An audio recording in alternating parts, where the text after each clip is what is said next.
ते हे प्राणा पर्वते आवडते मज निरुते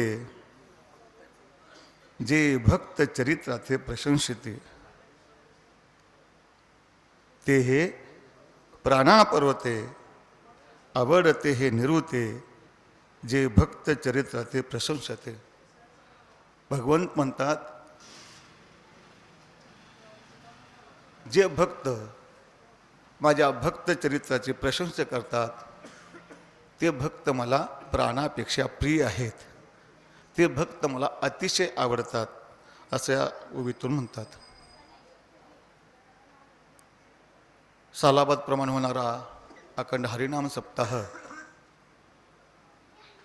आणि त्यानिमित्तानं होणारं भजन, पूजन, कीर्तन, प्रवचन, अन्नदान अशा स्वरूपाचा अखंड ज्ञानयज्ञ हा सुरू आहे. आणि या ज्ञानयज्ञातली या 5व्या दिवसाची प्रवचनरूपी सेवा भगवंताच्या कृपेने, शिवरूंच्या आज्ञेने, तुम्हा सर्वांच्या प्रेमाने माझ्या वाट्याला आलेली आहे. आणि त्यानिमित्ताने सेवेसाठी निवडलेली जी ओवी आहे ती 12व्या अध्यायातील 19व्या श्लोकातील 227 नंबरची ओवी सेवेसाठी घेतलेली आहे. प्रस्तुत ओवीतून भगवंत मला कोणता भक्त प्रिय आहे त्याचं विवेचन करतात.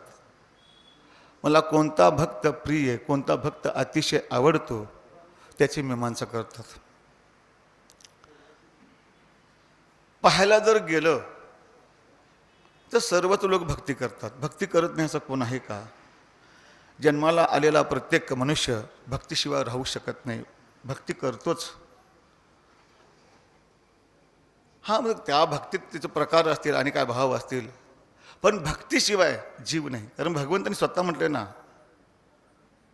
देखे मनुष्य जात सकळ स्वभावाची भजनशीळ झाल्याचे केवळ माझ्या ठाई. स्वभावताच भजनशील म्हणजे उपजताच मनुष्य भक्तिप्रधान आहे. म्हणजे भक्तीचा भाव त्याच्या अंतकरणात उपजताच आहे. हां, त्याचं तरा प्रकार, अनेक भाव, वेगवेगळे प्रकार असू शकतील, पण भक्ती करत नाही असा मनुष्य जीव नाही, मनुष्य प्राणी नाही. कारण स्वभावताचं ज्ञान भगवंत इथं म्हणतात. आणि तुम्हाला माहीत आहे, एखादा स्वभाव असला तो मूळ स्वभाव कधी बदलत नाही. कशाही कोणत्याही पद्धतीनं काही प्रकार असला, काही प्रसंग जरी आला तर माणसाचा मूळ स्वभाव कधी बदलत नाही. त्यासाठी नातांचं भारूड माहीत आहे ना, आधी होता वाग्या, आधी होता वाग्या, दैवयोगी झाला पाग्या, दैवयोगी झाला पाग्या. त्याचे भुंकणे राहीना, त्याचे भुंकणे राहीना, मूळ स्वभाव जाईना. म्हणजे काय सांगायचं, आधी होती राणी, आधी होती दासी, पट्ट राणी केली तिशी, तिचे हिंडेने राहीना, मूळ स्वभाव जाईना. सांगण्याचं तात्पर्य आहे की ज्याचा जो मूळ स्वभाव असतो तो कधी बदलत नाही. तसं भगवंत म्हणतात, स्वभावताच भजनशील मनुष्य प्राणी आहे. आणि स्वभावताच भजनशील जर असेल तर त्याच्या अंतकरणात भक्तीचा भाव आहे, त्या भक्ती करतो नाही असं नाही. त्याचं भक्तीची बीज अंकुर त्यामध्ये आहेत आणि त्याच्याकडे भक्ती होते नाही असं नाही. आणि म्हणून सर्वजण भक्ती करतात, भक्ती करत नाही असा कोणीही नाही. पण त्या भक्तीमध्ये जी भक्ती देवाला प्रिय आहे अशी भक्ती त्याच्याकडनं होते का याचा विचार महत्त्वाचा आहे. आणि म्हणून वर्गीकरण जर करायचं केलं तर 3 प्रकारे आपल्याला वर्गीकरण करता येईल. भक्ती लोकांची होण्याची पद्धत, म्हणजे भक्ती लोक कसं करतात त्या भक्तीमध्ये वर्गीकरण करायचं म्हटलं तर असं आपल्याला करता येईल. एक स्वप्रिय भक्ती 1, परप्रिय भक्ती 2 आणि देवप्रिय भक्ती 3. स्वप्रिय म्हणजे स्वतःला आवडणारी भक्ती करणारा 1, परप्रिय म्हणजे दुसऱ्याला आवडणारी भक्ती करणारा 2 आणि देवप्रिय म्हणजे देवाला आवडणारा भक्ती करणारा 3. सगळ्या भक्तीचं प्रकार म्हणजे एवढी जे भक्ती करणारे आहेत त्या भक्तीतल्या म्हणजे त्यातल्या त्यात भक्ती करणार बरं का. म्हणजे सर्वसाधारण जर उभा करायचं म्हटले, वर्गीकरण जर करायचं म्हटलं तर थोडासा फरक करायचा जर म्हटला तर अशा पद्धतीनं आपल्याला वर्गीकरण करता येऊ शकतं बरं का. पहिला वर्ग स्वप्रिय भक्ती. स्वप्रिय म्हणजे काय, स्वतःला जशी आवडतं तशी भक्ती करणे याला स्वप्रिय भक्ती म्हटलं. म्हणजे मला जसं आवडेल तसं मी भक्ती करणार. आता या भक्तीला शास्त्रात मान्यता नाही, या भक्तीला शास्त्रामध्ये काही महत्त्व नाही, शास्त्रामध्ये किंमत नाही. का नाही? त्या ज्ञानोबराच्या भाषेत बोलायला म्हणतात, कारण ही भक्ती अशी घडते, अंगामना अशी रुचावे, येतुलिनी कृत्याकृत्य नाटवे, जे करणे याचेनी नावे, भलतेची करे. कारण स्वप्रिय भक्तीमध्ये आपल्याला आवडेल अशा भक्तीमध्ये जो प्रकार पडतो त्यातला भाव असा आहे, तर ज्ञानोबा म्हणतात की अंगा मनाशी रुचावे. रुचावे म्हणजे आवडणे. म्हणजे कसं मला आवडतं तसं करायचं. मग त्यात संतांना आवडेलाचा भाव धरायचं काही कारण नाही, देवाला आवडेलाचा भाव धरायचं कारण. मला जसं आवडतं तसं मी करणार. बघा, माझी आवडीची भक्ती मी करणार. यात मला काही म्हणजे ह्या भक्तीला धरबंध नाही, या भक्तीला काही बंधन नाही, या भक्तीला काही मर्यादा नाहीत, या भक्तीला काही परंपरा नाहीत. जशी परंपरेविना होणारी भक्ती ही स्वमनाने केलेली भक्ती, स्वप्रिय भक्ती. आणि ज्या भक्तीला काही बंधन नाही, ज्या भक्तीला काही मर्यादा नाही, ज्या भक्तीला काही परंपरा नाहीत, या भक्तीला किंमत असायचं कारणच नाही. कारण ही भक्ती म्हणजे स्वप्रिय भक्ती म्हणजे चाकोरी बाहेरील भक्ती म्हटलं तरी हरकत नाही. भक्ती करतोय तो नाही असं नाही, मन मानेल तसं. जसं म्हणतात ना, तुकोबरांचं बाळकृत प्रमाणे बघा, पंत ते चुकले आपमतीचे, त्यामागे गेले त्याचे हाल. पंत ते चुकले आपमतीचे. आपमती म्हणजे आपली बुद्धी, आपल्या मनानं. पंत ते म्हणजे वाट ते चुकले कोण? आपमतीचे, जे आपल्या मनानं परमार्थ करणार आहेत, जे आपल्या मनाने भक्ती करणार आहेत, त्यांची वाट चुकली असं तुकोबरे म्हणतात. किंवा ज्ञानोबरांचं प्रसिद्ध प्रमाण आहे हरिपाठामध्ये, मनुमार्गे गेला तो तेची मुकला. म्हणजे मनानं परमार्थ करणारा, मला जसं आवडेल तशी भक्ती करणारा, अशांचा परमार्थ कडेला जात नाही. बरं, तू तेच मुक्तो, तू तिथून मागं घसारतो. त्या भक्तीला काही अर्थच नाही. नवे नवे नाथबाबांचं देखील असं प्रमाण आहे. काय नाथबाबा म्हणतात भागवतकार, प्रवृत्ती निवृत्ती कृत कार्य अवश्य पाहिजे आचार्य. इथं देखील आहे बघा, आपमती भजता राया अनेका अपाया माझी पडे. आपमती हा शब्द आहे. आणि तुकोबा काय म्हणतात? आपमती, पंत ते चुकले आपमतीचे. आणि इथं नाथबाबा म्हणतात आपमती भजता राया. आपमध्ये म्हणजे आपल्या बुद्धीनं, आपल्या मनानं जो परमार्थ करतो तो परमार्थ संतांना रुचीला असायला नाही, संतांना आवडेल असा नाही, संतांना मानवेल असा नाही. मग संतांना जो परमार्थ रुचणारा नाही, संतांना जो परमार्थ मानवणारा नाही, संतांना जो परमार्थ आवडणार नाही, तो देवाला आवडेल? तो देवाला आवडूच शकत नाही. कारण ह्या लोकांचे चाळे अशा असतात, हे कसेही काही करतात. ह्या लोकांना कोणतंही कोणी काय म्हण, आम्हाला जसं वाटतं तसं आम्ही करतो. एखाद्याला म्हटलं चला वारीला जाऊया, आता वारी आली, चला वारी नाही, परवाच आम्ही जाऊन आलो. परवा जाऊन आलो म्हणजे नाही, जरा गर्दी नसते, जरा मोकळं असतंय, निवांत दर्शन होतंय म्हणून आम्ही गेलो. आता मग वारीला येणार नाही. जर असं जर आपल्या मनात जर पंढरपूरला जाऊन येऊन ही भक्ती होते नाही असं नाही. मी ते खोडून काढत नाही, 100% चूक आहे असं म्हणत नाही. पण असं जर प्रत्येकजण केलं तर त्या संत वचनाला काय अर्थ राहिला? आषाढी कार्तिकी विसरू नको मज, सांगत असे गोज पांडुरंग, हे जे प्रमाण आहे ह्या प्रमाणाला काय अर्थ राहिला? आणि म्हणून संतांच्या वचनाला काही प्रमाण राहणार नाही, संतांच्या वचनाला काही अर्थ राहणार नाही. आणि म्हणून आपल्या मतीनं जे कारण अशा पद्धतीनं लोक आज बऱ्याच ठिकाणी बरंच काही ते वावटळ होते उगवायला लागले आणि संपूर्ण संप्रदाय नाश करायला लागलेत लोक. संपूर्ण संप्रदायाला एक प्रकारे हे एक दूषणच लागायला लागले, लक्षात ठेवा. आणि नाही म्हणून, कारण ज्या भक्ती करायची असेल तर त्या भक्तीला फळ यावंसं वाटत असेल तर श्रीगुरूंच्या वचनावर विश्वास ठेवून, संतांच्या वचनावरती पावलावर पाव ठेवून त्या वाटेनं आपण वाटचाल करावी. तर ती भक्ती संतांना आवडेल, तर ती भक्ती देवाला आवडेल आणि आपण देवप्रिय भक्ती होऊ शकतो. आणि म्हणून स्वप्रिय भक्ती करणाऱ्या माणसाची भक्ती जरी ठरत असेल तर ती भक्ती काही उपयोगाची नाही, काही कामाची नाही. हा भक्तीचा पहिला वर्ग. आता दुसरा जो वर्ग आहे तो वर्ग म्हणजे परप्रिय भक्ती करणारा. परप्रिय भक्ती करणारा म्हणजे दुसऱ्यांना आवडेल अशी भक्ती करणारा. आता ह्या भक्तीमध्ये देखील असंच आहे. इथं स्वतःला काय वाटतं याचा विचार करायचा नाही, देवाला काय आवडत असेल याचा विचार करायचा नाही, आपल्या मनाला काय ह्याचा पण विचार नाही, आणि देवाला काय वाटतं याचा पण विचार नाही. मग काय जग मला काय म्हणेल ह्याचा विचार आहे. अरे ह्याला काय अर्थ आहे? भक्ती कशासाठी करायची ह्याचा भाव विसरल्या कारणानं हा भाव गोंधळ आहे बरं का.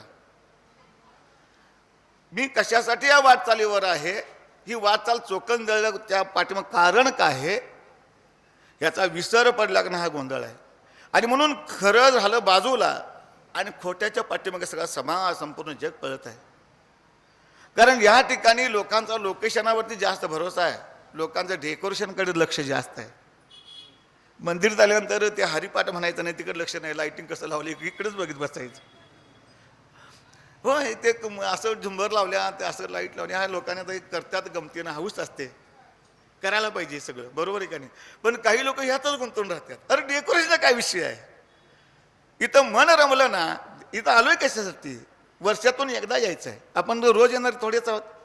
मग इथं आलो त्या कार्यासाठी.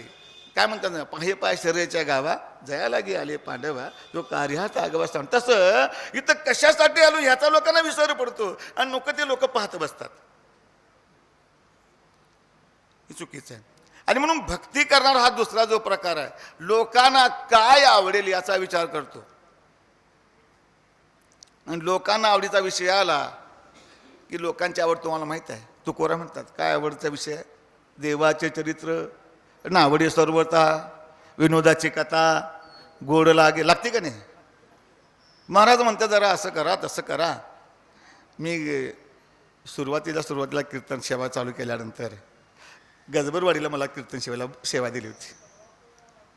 आपलं गजबरवाडी ते आपलं मला ते ह्याच्याजवळ आहे. हां गजबरवाडी हो, इथं मानकाप काय ते शिरबनो असं ह्याच्यात पुढे गेल्यानंतर आहे गजबरवाडी. गजबरवाडीला सेवेला बोलवलं, कीर्तन सेवा झाली, कीर्तन सेवा केलं. अनेक महाराज आले. महाराज बी आपले आता ते वारलेत 2 वर्षापूर्वी. चांगले उंच आले होते बघा. सांगू का नाव? सांगायचं नसते. असं असं नाव मोठाच्या मोठा टिळा लावायचे. आता आणि जरा जवळ आणू काय, शेगावचे महाराज मला म्हणाले, महाराज जरा डोळ्यात चट्टी टाकत जावा, जरा डोळ्यात चट्टी टाकत जावा. चटणी टाकणं म्हणजे काय? जरा चुटकं विनोद असं का ते सांगत जावा, म्हणजे जरा हसत्यात आणि यांची जर झोप जाते. आता हे विनोद सांगायचं ठिकाण आहे का? ही चुटुकलं सांगायचं ठिकाण आहे का? हे गंमत करण्याचं ठिकाण आहे का? अजिबात ते लक्षात ठेवा. विनोद सांगण्यासाठी चुटकुलं ऐकण्यासाठी ते यायचं नाही बरं का. विनोद चुटकुले संपूर्ण माध्यमात तुम्हाला बघायला मिळतील, ऐकायला मिळतील. ते सगळं चुटकुलेच चालू आहेत. जीवनात काय चुटकुल्याशिवाय दुसरं काय आहे का? त्या विनोदाशिवाय काय आहे का? सगळा पसारा तोच आहे, लक्षात ठेवा. फापड पसाराने जीवन भरलेलं आहे. आणि म्हणून त्यातून वेळ काढून आपण काय ते सात्विकता आपल्याला प्राप्त व्हावी, काय ते भगवत चिंतनाचा भाग काय ते आपल्याला प्राप्त व्हावा, ज्याचं काहीतरी आपल्याला चिंतन व्हावं, ज्याचं काहीतरी आपल्याला मनन व्हावं, असा भाव धरून आपण इथे येणं गरजेचं आहे. पण लोक याचा विचार न करता डेकोरेशनचा विचार करतात. माझं असं वाटलं पाहिजे, लोकांना तसं वाटलं पाहिजे, माझं चिंतन आवडलं पाहिजे, माझी त्यासाठी लोक इतका भाव होतात. आता भाव असतो का तो दिखावा असतो, काय नाटक असतं त्यालाच माहिती. काही लोक सांगू का आणि गंमत सांगतो, कीर्तनकारांची गंमत. हात रुमाल असतो ना तो आता अडकवल्या, ते पहिले जुने असं, आता हे जरा असं वेगळा आहे स्टँड, माईक स्टँड असं. ते थोडं दांडावर आलं की लोक त्याच्या हात रुमाला अडकवतात बघा. आणि त्या एके ठिकाणी त्याला हे लावलेलं असतं, काय लावतात? हां तसं आहे बघा ते स्टँड. आणि त्या हात रुमाला थोडंसं हे लावतात विक्स. हां ते विक्स लावायचं त्या रुमाला, आणि एखादा प्रसंग सांगायचा आणि तो रुमाल डोळ्याला लावायचा, लगेच डोळ्यातनं घळा पाणी येतं. महाराज काय भावुक झाला, हे काय आहे? ही भक्ती नाही, लक्षात ठेवा. लोकांना काय म्हणतात, दंभ करी सोंग मानावया जग मनी. मनी मुके बोले त्याग मनी नाही, तुकोबरे म्हणतात. दंभे करी सोंग मानावया जग. जगाने आपल्याला मानलं पाहिजे, जगाने आपल्याला चांगलं म्हटलं पाहिजे, जगाला आपला भाव असा हे पाहिजे, पटला पाहिजे, यासाठी लोक ते करतात. किंवा दंबे करू भक्ती सोंगदावी जना अंतरी भावना वेगळी आहे, तू दुसरं प्रमाण. म्हणजे सगळं जी भक्ती जी आहे ती सोंगाच्या रूपाने झाली, लक्षात ठेवा. सगळं सोंग चालू आहे. नाही नाही, अशा भक्तीनं, अशी भक्ती करून पदरात काय पडणार नाही. कारण ज्या भक्तीनं संतावर सुखावणार नाहीत, ज्या भक्तीनं देव सुखावणार नाही, ती भक्ती काय उपयोगाची. त्या भक्तीनं तुमच्या हातात काय पडणार आहे, तुमचा वेळच्या वेळ वाया जाणार आहे, तुमचं काळचं सगळं हे होणार आहे. कारण का, मुळातच हा देह असा आहे, या देहाचं महत्त्व सांगताना खूप वेगळ्या अनेक प्रकाराने सांगितलेलं आहे. आणि हे सोंग करण्यासाठी देह आपल्याला मिळालेला नाही. तुकोर म्हणतात ना, बरे झालो आलिया देहाशी जोड जोडूनी मनुष्य देहाशी महालाभाची उत्तम राशी. आणि काय पुढे म्हटलंय, जेने सर्व सुखाशी पात्र होईज. म्हणजे महालाभाची उत्तम राशी असा असणारा देह जर आपण नाटकं करण्यात, सोंग करण्यात घाललं, त्यात काय अर्थ आहे. याचा अर्थ काय, त्या देहाचं महत्त्व कळालेलं नाही, याचा अर्थ खरा परमार्थ कळालेला नाही. अहो, लोकांना बोलवण्यासाठी हा नाही का भुल्लाशी वरल्या, लोकांनी देखील बोलायचं नाही, पण लोक देखील आज घडलं हेच आहे. हातवारे करणारे, बडबड बडबड बडबड करणारे, असं कीर्तन नाही बरं का, अशी कीर्तन परंपरा नाही, असं वक्तृत्व काही नाही. या गोष्टीचा विचार होणं गरजेचं आहे. आज लोकांना देखील असंच पाहिजे. डेकोरेशनमध्ये लोक म्हणतात ना, लोकांची आवड काय, आवड महाराज ते आईचं गाणं म्हणा की, पण लगेच महाराज बी लगेच लाव म्हणतोय पेटीला स्वर, लगेच चालू करतो बघा, जो हात वर करून आई माझी. आणि त्याची आईकडे तो बघते का नाही त्याला माहीत नाही, पण ह्या लोकांना आवडतं आई माझी मायेचा सागर म्हणा. हे काय चाललंय. काही लोक म्हणतात एखादा पवाडा म्हणा, लगेच पवाडा चालू करतात. काही लोक म्हणतात एखादी कविता म्हणा. अहो, जगाच्या श्रोत्यांच्या मतानं जर तुम्हाला करायचं म्हटलं तर श्रोते काय करते तुम्हाला माहिती नाही, हे बघताना ध्यानात ठेवायला पाहिजे, हे ध्यानात घ्यायला पाहिजे. उद्या म्हणतील महाराज हे जरा आले, जरा हे करा की, कपडे काढून नाचा म्हणतील, तुम्हाला नाचणार आहे का. नाही महाराज, डेकोरेशनचा विचार, लौकिकाचा विचार करून चालणार नाही. लोकांना काय आवडेल तसं जर आपण करायला गेलो तर परमार्थ कुठेचा कुठे राहील. आणि म्हणून याचा विचार व्हायला पाहिजे, याची विचाराची भूमिका असायला पाहिजे. आमच्यात पूर्वी सुरुवातीला लोकांना कसं भुललं जातं बघा बरं, लोकांना कसं याच्यात आणलं जातं. सुरुवातीच्या काळात आम्ही उपाशी मारून चालत होतो.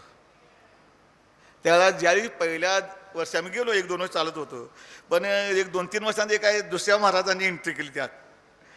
आणि त्या दिंडीचं स्वरूप असं करूया तसं करूया, हे टी व्हीला बातम्या देऊया, टी व्हीला तुमचं फोटो येणार, पेपरला बातम्या देऊया, सगळं पत्रकार येणार आहेत, सगळ्यांनी नटून टटून यायचं. आणि आमच्यापासून दिंडी अशी जोरात न्यायची कुठं, खालच्या माऊली मंदिरपर्यंत. असा एक त्या सांगणारा आला.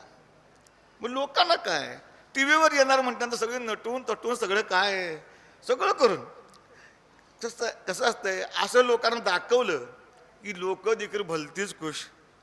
आता फोटो काढाय म्हटलं लगेच लोकांचं चेहरे कसं फुलतात बघा बरं, लगेच चेहऱ्यावर तेज येतं. सेल्फी काढाय म्हटल्यानंतर बघा बरं, जरा चेहरा मळकटलेला असला खाली तर लगेच लोक असे करतात, डोळं मोठं करतात, काय करतात का नाही. तसं टी व्हीवरती येणार म्हटल्यानंतर महिला वर्ग देखील नटून तटून आला जोरात. असा लोकेशनचा विचार जर करून जर आपण परमार्थ करतो तर काही उपयोग नाही. ह्या परमार्थाला काही प्राप्त होणार नाही. कारण सोंगानं सोंग करून देव प्राप्त झाला असता तर सगळेजण सोंगच काढत बसले असते. महाराज म्हणतात ना, तो कोबऱ्या सोंगे छंदे काही देव जोडे ऐसे नाही. लक्षात ठेवा, सोंगे छंदे काही देव जोडे ऐसे नाही. सोंगा छंदानं देव कधीच जोडला जात नाही. आणि म्हणून त्या नादाला लागायचं नाही. ती भक्ती देवाला कधीही प्रिय होणार नाही. त्या भक्तीनं तुम्ही काही साध्य करू शकत नाही. म्हणून परप्रिय भक्तीच्या तुम्ही आहारी जाऊ नका. देवाला काय आवडतं याचा विचार करा. लोकांना आवडेल अशी भक्ती करू नका. पहिला वर्ग सांगितला स्वप्रिय भक्ती, मनाला आवडेल अशी भक्ती करू नका. ती भक्ती संतांना देवाला आवडत नाही, ती भक्ती करू नका. दुसरा वर्ग सांगितला परप्रिय भक्ती, लोकांना आवडणारी भक्ती, ही भक्ती देखील करू नका. कारण ही भक्ती देखील देवाला आवडत नाही, संतांना देखील आवडत नाही. मग कोणती भक्ती करा? तर भक्ती करायची असेल तर देवप्रिय भक्ती करा. खरोखर या मनुष्य जन्माचा सार्थ करायचं असेल, ज्या तुका म्हणे जन्म आल्याचे सार्थक विठ्ठलची एक देखलिया, या कृत्य कृत्य झालं, इच्छा केली ते पावलो, अशा समाधानाच्या अवस्थेवरती यायचं असेल तर कोणती भक्ती करायची विचार करायला पाहिजे. मगाशी बोलू गेलो ना, कारण परप्रिय भक्तीमध्ये जर तुम्ही गुंतलात तर देवप्रिय भक्तीत तुम्हाला आनंद घेता येणार नाही, आणि त्या खरा भक्तीचा आनंद त्यातमध्येच आहे. की मी त्या मगाशी बोलून जायचं विसरलो. परप्रिय भक्तीमध्ये लोक काय काय करतात, आणि एक मुद्दा सांगायला आला बरं का. लोकांना काय आवडेल याचा विचार करताना आता महाराज लोक देखील बिघडायला लागल्यात, की कोणत्या काठाचं धोतर त्याच काठाचं उपरणं पाहिजे बरं का, मॅचिंग, आणि शर्टाला ती पट्टी देखील तशीच पाहिजे, एकदम परफेक्ट. काय डेकोरेशन, एकदम फेटा पण त्याच कलरचा, जशा माता माऊल्या टिकली त्याच कलरची, साडी त्याच कलरची, ब्लाऊज त्याच कलरचा, हाताची काकणं त्याच कलरची. जसं मॅचिंग करते ना तसं आता कीर्तनकार देखील कराले. काय चाललंय काय नाही नाही, ह्याच्या पुढे जाऊन सांगतो. काही लोक, रंगाचा विषय आला म्हणून सांगतो, काही लोक आता केस देखील काळ करून पाहायला लागल्यात. ती पण का लोकाला आवडायला पाहिजे, महाराज म्हातारा दिसता कामा नये, आणि म्हणून लोक केस काळी करून कीर्तनला यायला लागल्यात. काय चाललंय काय, अरे कुठं चाललंय परमार्थ. ज्यांनी देवाचं भक्ती सांगायची ती तत्व सांगायची सोडून लोक स्वतःच गुंता लागलेत. ज्याने जगाला मायेचा पाठ सांगतात, जगाला सांगतात अरे असं नाही तसं नाही, हीच लोक गुंतत राहतात. काय चाललंय काय. अशा भक्तीनं आपण काही साध्य करू शकणार नाही, लक्षात घ्या. आणि म्हणून सांगायचं तात्पर्य आहे, परप्रिय भक्तीच्या मादात अडकू नका, ती भक्ती करू नका. करायची असेल तर करायची असेल तर करायची जी भक्ती ती आहे देवप्रिय भक्ती. ही भक्ती करताना आपण विचार करावा की देवाला काय आवडतं, मला त्या देवाला प्राप्त करून घ्यायचं आहे. माझा जन्म, त्या मनुष्य जन्म हा त्याचसाठी आहे. 184 युनिट मला त्या आत्यंतिक दुःखाची निवृत्ती आहे आणि अत्यंत आनंदाची प्राप्ती, त्या सुखाची प्राप्ती करून घ्यायची आहे, आणि त्याच्यासाठीच माझा मनुष्य जन्म आहे. ही इति कर्तव्यासाठीच मी आलेलो आहे. हा भाव ध्यानात धरून, हा भाव अंतर मनी मानसी रुजी ठेवून आपण भक्ती करायला प्रकट झालं पाहिजे. आणि मग ज्यावेळी आपल्या मनात या मनुष्य देहाचं महत्त्व जाणून येऊन हा मनुष्य ज्यावेळी वाटेवरती येतो, ह्या पंथावरती येतो, तो असा साहजिक विचार करतो की आपल्याला जर भक्ती करायचं आहे, आपल्याला मनुष्य जन्म त्यातून तरुण जायचं आहे, आपल्याला त्या मोक्ष सुखापर्यंत प्राप्त व्हायचं असेल तर देवाला काय आवडायचा विचार आपण केलाच पाहिजे. आणि मग तो विचार करतो, देवाच्या चाडे आळवावे देवा, ओस देह भावा पाडोनिया. मग त्याच्या अंतकरणात देवाच्या चाडे आळवावे देवा, मनाच्या चाडे नव्हे, जनाच्या चाडे नव्हे, देवाच्या चाडे. भक्ती करायची आहे ना, देवाच्या चाडेने भक्ती करा. चाड म्हणजे इच्छा. मनाच्या इच्छेनं भक्ती करू नका, त्या भक्तीला काही फळ येणार नाही, त्या भक्तीनं काही प्राप्त होणार नाही. जनाच्या इच्छेनं भक्ती करू नका, त्या भक्तीनं देखील तुम्हाला काही प्राप्त होणार नाही. ती भक्ती देखील तुम्हाला त्या अंतिम सुखापर्यंत प्राप्त करून देणार नाही, अंतिम फळ तुम्हाला प्राप्त मिळवून देणार नाही. म्हणून त्या भक्तीचा देखील विचार करू नका. आणि म्हणून खरोखर फळ प्राप्त करायचं, देवाला काय आवडतं, देवाच्या चाडेनं भक्ती करा. तुका म्हणे देवा माने तैसी करू सेवा, तुकोबराय म्हणतात. तुका म्हणे देवा माने तैसी करू सेवा, म्हणजे देवाला जशी आवडेल तशी मी भक्ती करणार असं तुकोबराय म्हणतात. हा भाव असायला पाहिजे. माझ्या मनाचा भक्तीचा भाव नसायला पाहिजे. लोकांचा विचार गौण आहे, लक्षात ठेवा. लोकांचा विचार करीत बसलो तर देवाला आवडणारी भक्ती आपली दूर जाईल, देवापासून आपण लांब जाऊ. आणि म्हणून ह्या दोन्ही भक्ती बाजूला सारा, आणि देवप्रिय जर भक्ती करायची असेल तर तुम्हाला देवाला काय आवडतं याचा विचार करून तुम्हाला मार्गक्रमण करायची गरज आहे. आणि म्हणून भक्ताना हा भक्ती जर करायची असेल तर देवाच्या चाडे, देवाला आवडेल अशी भक्ती करावी. आता देवाला काय आवडतं तर धर्मानं वागणं देवाला आवडतं. आता देवाच्या चाडी भक्ती करायची आपल्याला, देवप्रिय आपल्याला भक्त बनायचं आहे. मग देवप्रिय भक्त जर बनायचं असेल तर देवाला काय आवडत विचार करायला पाहिजे. ते देवाला धर्मानं वागणारं देवाला आवडतं, बरोबर आहे. धर्मानं वागणारं, नीतिमतानं वागणारं देवाला आवडतं. ती भक्ती आपल्याला करायची आहे. पण ह्याच्या पुढं जाऊन एक वाक्य सांगेन, तुकोबराने म्हणतात देव जो तरी करावा आदर. याला का तुम्ही आता उत्तर द्यायला सांगा. मुद्दा असा आहे, धर्मानं वागायचं का तर देवाला आवडतं म्हणून. पण तुकोबराय म्हणतात धर्म करायचा नसेल, कळत नसेल, जमत नसेल, पण अधर्मानं वागा पण देवाला जोडा. पण ज्या अधर्मानं देव जोडत असेल तर तो अधर्म जरी केला तरी चालेल, कारण ती भक्ती देवाला आवडणारी असणार आहे. कारण तुमच्या अंतकरणात भाव आहे काय, मला देवाला प्राप्त करायचा, इथं मला काय वाटेल ते करायला लागलं चालेल, पण मला देव जोडायचा आहे. आणि मग तो देव जोडायचा असताना जर केलेली कृती जर अधर्माची जरी असली तर तुमचा अंतकरणातील भाव देव जोडण्याचा असल्या कारणाने तो अधर्म करणार, तो धर्मच करणार, लक्षात ठेवा. आणि म्हणून भक्ती करायची असेल देवाच्या चाडे, हो भाव ध्यानात ठेवूनच वाटचाल होणं गरजेचं आहे. आणि थोडा परमार्थ करा महाराज, पण देवाच्या चाडे करा. रात्रभर टाळ कुटून अनेकांच्या चाडी करू नका. थोडा करा पण देवाच्या चाडे करा, थोडा करा पण संतांच्या चाडे करा. कारण त्या परमार्थाला अर्थ असणार आहे आणि बाकीचा परमार्थ अर्थहीन असणार आहे. बाकीचा परमार्थ तुम्हाला काही प्राप्त करून देणार नाही. आणि म्हणून देवप्रिय जर भक्ती बनायचं असेल, कारण अधर्म करताना एक दृष्टांत देतोय बघा, मी काय त्यात म्हणजे जास्त पल्ला लावणार नाही, म्हणजे ऋषिकन्यांचा दृष्टांत आहे. त्या ऋषी पत्न्या, त्या ऋषींचं म्हणणं होतं की देवाला नैवेद्य तुम्ही देऊ नका, देवाला अन्न देऊ नका. पण त्या ऋषी पत्न्याने आपल्या पतींचं ऐकलं नाही. आता पतीचं न ऐकणं म्हणजे अधर्मच आहे एक प्रकारचा. पतीशी आपण प्रतारणा करणं म्हणजे पत्नीचा तो अधर्मच आहे.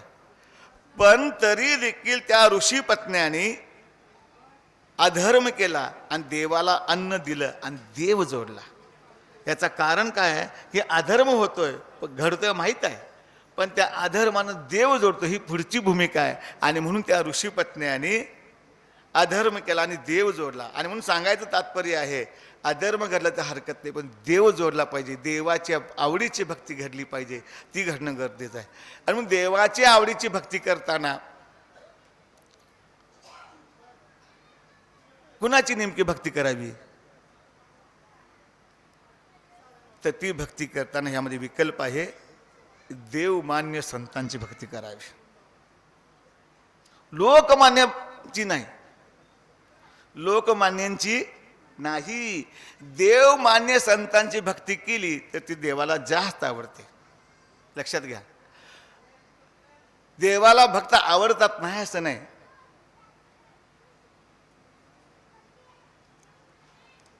प्रमाण कशी गोंधळ टाकतात बघा, मग 2 प्रमाण घेतली ना तशीच. भक्ता देवा होणे आवडते काही, त्रिभुवनी नाही आन दुजे. देवाला भक्त इतके आवडतात की त्रिभुवनामध्ये देवाला दुसरं भक्ताशिवाय काहीच आवडत नाही, एवढे भक्त आवडतात.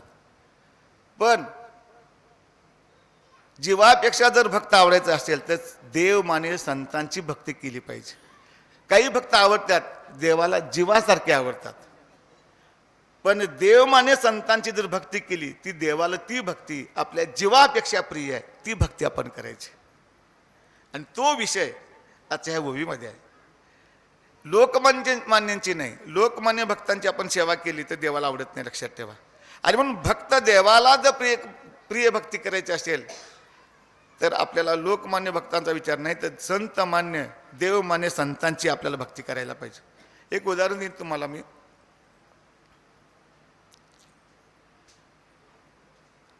जोग महाराजाकडे त्यांच्या चरित्रामध्ये आलेला भाग आहे.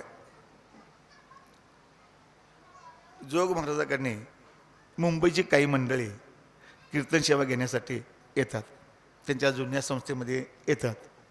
आणि महाराज अमुक अमुक आमच्या तारखेला अमुक अमुक तिथीला आमचा हरिनामन सप्ताह आहे आणि तुमची आम्हाला एक सेवा द्या, कीर्तन सेवा आम्हाला हवी आहे.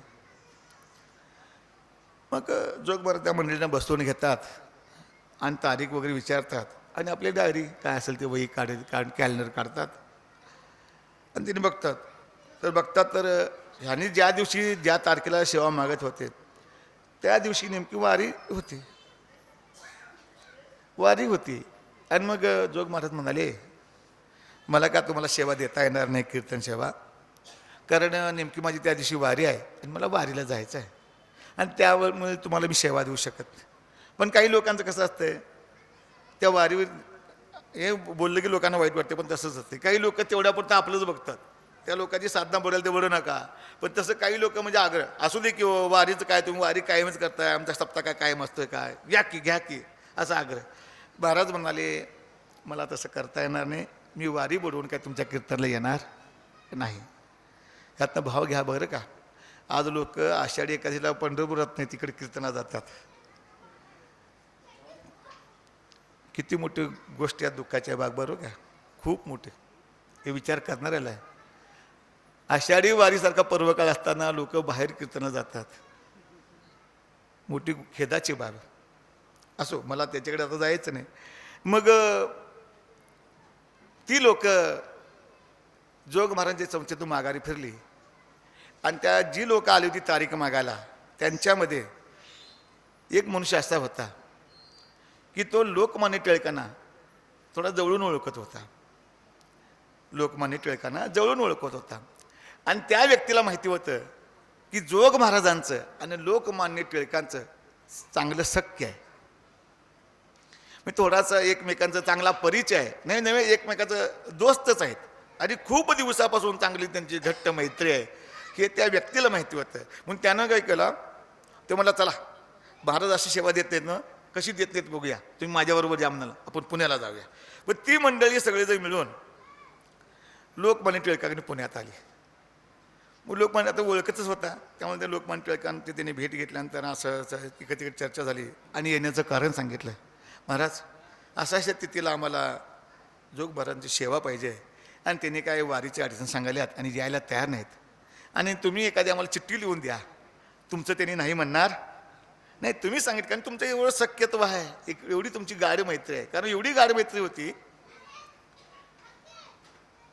की लोकमान्य टिळक जरी राजकारणी असले तरी त्यांनी गीतारहस्य नावाचा जो हे लिहिलाय, ग्रंथ लिहिलाय, तो इतका खोलवर आहे, बऱ्याच अजून कीर्तनकारांना देखील त्याचा अभ्यास करता येणार नाही, एवढा खोल अभ्यास केला. गीतारहस्य नावाचा त्यांनी ग्रंथ लिहिलेला आहे.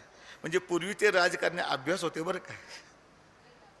नवे नवे मला वाटतं लालबहादूर शास्त्री देखील यांनी देखील आस्तिक नास्तिक ह्या एवढ्या शास्त्राचा खोलवर अभ्यास केलेले व्यक्ती होते. सांगायचं काय, पूर्वीचे राजकारणी देखील इतके अभ्यास होते, शास्त्राचा अभ्यास करणारे लोकनेते होते.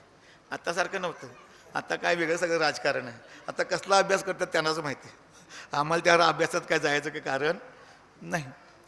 आणि मग त्यांचं शक्य असल्यामुळं काय होतं, एकदा जोग महाराजांनी असंच लोकमान्य टिळकांना म्हटलं, महाराज म्हणजे तुम्ही जर मोकळा असशीला तर चला घरी बसून काय करताय, आपण वारी करूया. म्हणून पायी वारीला तुकोबरायांच्या दिंडीमध्ये लोकमान्य टिळकांना घेऊन जोग महाराज आले पायी वारीला. कसं शक्य असेल बघा. यांनी एक पक्क राजकारणी होते आणि एक पक्के धार्मिक होते, पण मैत्री अशी होती की दोघांचा भाव एक होता, स्थिर होता, लक्षात ठेवा. आणि म्हणून लोकमान्य टिळक देखील जोग महाराजांसोबत तुकोबरायांच्या दिंडीतून पायी वारी केली. पायी वारी केली, पंढरपुरात आले, चंद्रभागेचं स्नान झालं, पुंडलिकाचं दर्शन झालं, तुकोबरायांचं दर्शन झालं, नामदेव यांचं दर्शन झालं आणि तिथून आत गरुड खांबापर्यंत आले. गरुड खांबापर्यंत आल्यानंतर जोग महाराजांनी गरुड खांबाला मिट्टी मारली. तिथं कान धरून नाचन गरुड पारी कानाला धरलं आणि त्यांनी उड्या मारल्या. असं मारल्यानंतर लोक म्हणून हे काय करताय, हे काय करताना, हे करायचं हे विधी आहे वारकऱ्याचा, हे विधीच आहे. हां, चंद्रभागे स्नान विधी तो हे सगळं त्यात आहे, लक्षात ठेवून आले. आणि विधी आहे, करा आणि तुम्ही पण करा, तुम्ही पण कान धरून नाचा म्हणाले. म्हणत नाचायचं, अहो नाचा म्हणजे त्याचा फायदा होईल म्हणाले. आज तुम्ही तर कान धरून नाचला तर उद्या इंग्रज सरकारी तुम्हाला कान धरता येतील, आणि म्हणून तुम्ही काय करा, कान धरून नाचा. लोकमान्य टिळकाने तिथं कान धरून नाचले, लक्षात ठेवा. सांगायचं तात्पर्य की जेवढे शक्य जोग महाराजांचं आणि लोकमान्य टिळकांचं होतं. त्याच्यानंतर एक प्रसंग असाला, धर्माचे कार्य करत असताना जोग महाराजांना जळगावला एक शिक्षा झाली, एक वाद झाला आणि त्या वादानं त्यांच्यावर गुन्हा दाखल झाला आणि त्यांच्यावर केस झाली जोग महाराजांच्यावरती. मग त्यांना मुक्त करायचं झालं तर कोणी करायचं, त्यावेळेला लोकमान्य टिळकांनीच त्यांना त्यातून मुक्त केलं बरं का. रामकृष्ण हरी, दिलीप भाऊ दूर साहेब, रामकृष्ण. हां, ठीक आहे, ठीक. आणि मग लोकमान्य टिळकांनीच आपल्या प्रयत्नाने जोग महाराजांना त्यातून त्यांनी सोडवलं. सांगायचं तात्पर्य काय की एवढं शक्य जोग महाराजांनी लोकमान्य टिळकांचं होतं, एवढा माझा ह्यातनं भाव सांगत होता. मग आता आपण येत्या पुण्यात आणि मग पुण्यात त्या लोकांनी ते लोकमान्य टिळकाकडून ती लेटर म्हणजे ते पत्र घेतलं की असं असं अमुक याची मुंबईची मंडळी तुम्हाला कीर्तन सेवा तुमच्याकडे मागू इच्छित आहेत आणि तुम्ही ते त्यांना ती तारीख द्यावी, कळावी आपला लोकमान्य बाळ गंगाधर टिळक असं करून सही लिहिली आणि असं पत्र त्यांनी त्यांच्याकडे दिलं. मग ती लोक काय आता कुणाचं तरी पत्र आणि लोकांचा आणि एवढं हे वाढलं की ग्रुप वाढला. आता कसं नाही म्हणतात बघूया, आता कसं नाही म्हणतात बघूया, अशा तोऱ्यातच ती लोक आली आणि जोग महाराजांना नमस्कार केला आणि म्हणजे हे घ्या, हे पत्र घ्या, आता कसं तारीख नाही म्हणता बघूया. अरे झालं तरी काय, हे पत्र तरी वाचा अगोदर म्हणाले. मग जोग महाराजांनी ते पत्र उघडलं वाचलं, त्यातला मजकूर कळाला आणि त्या ठिकाणी लिहिलेलं होतंच ना, अशी अशी मंडळी आली आहेत आणि कळावी आपला लोकमान्य बाळ गंगाधर टिळक. त्याने ती पत्राची घडी घातली, ते पत्र आपल्या डोकीला लावलं आणि ते पत्र ज्यानं दिलं होतं त्याला नमस्कार करून पत्र परत दिलं जोग महाराजाने आणि सांगितलं, हा जोग महाराज विष्णू जोग लोकमान्यांचं ऐकत नाही, देवमान्यांचं ऐकतोय आणि मी काय तुम्हाला तारीख देणार नाही, लक्षात ठेवा. लोकमान्यांचं ऐकत नाही आणि म्हणून सांगायचं मला तात्पर्य देवमान्य संतांची सेवा घडली पाहिजे. कुणाची तरी सेवा घडवून उपयोग नाही. आणि देवमान्य संतांची सेवा करायची असेल तर ती सेवा कशी करता येईल तर 3 प्रकारे शास्त्राने त्याचा भाग सांगितला आहे. कायिक, वाचिक आणि मानसिक 3 प्रकारे देवमान्य संतांची सेवा करून आपल्याला देवाला प्रिय अशी आवडणारी भक्ती करता येते. मानसिक म्हणजे काय? मानसिक म्हणजे आपल्या मनानं काही वेळा कसं होतंय, आपल्याला पैठणची वारी घडत नाही, आपल्याला ज्ञानोबरांची परतीची वारी घडत नाही, आषाढी सोहळा घडत नाही, ह्या वारीनं आपल्याला जाता येत नाही, आपल्याला अडचणी येतात. कारण सगळ्या वाऱ्या सगळ्यांना शक्य नाही, सगळ्यांना शक्य नाही. आणि मग जायची इच्छा असते पण घडत नाही. मग त्याला आपलं मन असं हे होतं, अरे जायला पाहिजे, एका दिवशी तरी करायला पाहिजे, सगळी चालले आहेत, मला जाता येत नाही. एवढं जरी चिंतन घडलं, एवढा जरी भाव अंतःकरणात तुमच्या जागृत झाला तर ती सेवा देवापर्यंत. लक्षात ठेवा, हे मनाची वारी, लक्षात ठेवा. मनानं त्या संतांची पूजा तुम्हाला अशी करता येते, लक्षात घ्या. अशा पद्धतीनं मनान चिंतन करणं ही देखील त्या संतांची पूजाच आहे. एक मुद्दा, गाडी जरा गेर टाकल्या बरं का. हां, दुसरं कायनं देखील तुम्हाला संतांची पूजा करता येते, संतांची भक्ती करता येते. कशी? तर त्यांची वारी करून, पायी वारी करून. कारण काही लोक ह्या शरीरानं म्हणजे कायिक वा सेवेला कमी लेखतात बरं का. बहिरंग असं सेवा समजली जाते.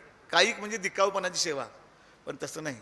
कायिक सेवेमध्ये देखील गायनाचे उडी आपुल्या छंदी मनाच्या आनंदे आवडीने ही सेवा करता येते. पण त्यात असं रंगून गेलात तुम्ही, त्या दंगून गेलात, आपण असो ऐसा कोटे आठवचे नाही, ह्या अवस्थेत तुम्ही राहिलात आणि ती कायिक सेवा घडली तर ती देवाला आवडते. आणि म्हणून अशी सेवा, संतांची सेवा कशी करायची तर संतांच्या पायीची वाटचाल करून. निळवंज प्रमाण सांगतो, यात्रे अलंकापुरा येते ते आवडती विठ्ठला. लक्षात ठेवा, म्हणजे कायनं जर संतांच्या पायी जर वारी केली तर तो भक्त देवप्रिय होऊ शकतो. लक्षात, ती भक्ती देवाला आवडते. आणि शेवटचा ह्यातला मुद्दा मला सांगायचा आहे, आजच्या चिंतनातला विषय आहे की वाचेनं जर संतांची जर आपण सेवा केली तर आपण देवप्रिय भक्ती आपण घडू शकते आपल्याकडनं. मग वाचन सेवा करायची कशी करायला पाहिजे तर संतांचं सतत नामस्मरण जरी केलं, ज्ञानोबा तुकाराम ज्ञानोबा तुकाराम हे जरी नुसता वाचनाचा घोष केला तरी तुमची सेवा घडते.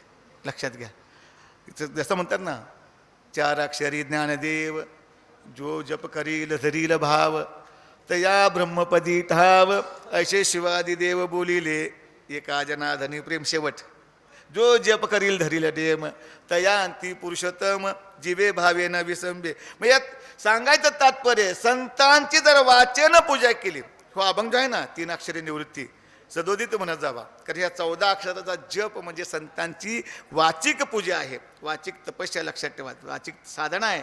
आणि तेच महाराज इथं म्हणतात भक्त चरित्रात प्रशंसते. माझ्या भक्ताचं चरित्राचं श्रवण केलं, माझ्या भक्ताच्या चरित्राचं उच्चारण केलं, तरी ते मला भक्तप्रिय आहेत. तेही प्राण परवते आवडते मद निरोते, जे भक्त चरित्राते. माझा मुद्दा कुठं, जे भक्त चरित्राचे प्रशंसते. इथं मला यायचं आहे की महाराज म्हणतात देवप्रिय जर भक्ती करायची असेल तर देवाला संतांची सेवा केलेली जास्त आवडते. आणि म्हणून तुकोबरा म्हणतात तुमची या दासीचा दास करून ठेवा, आशीर्वाद द्यावा हाची मज. कारण संतांची सेवा केली की ती देवा, तुका म्हणे देवा त्यांची केली पाहावी सेवा, लक्षात ठेवा.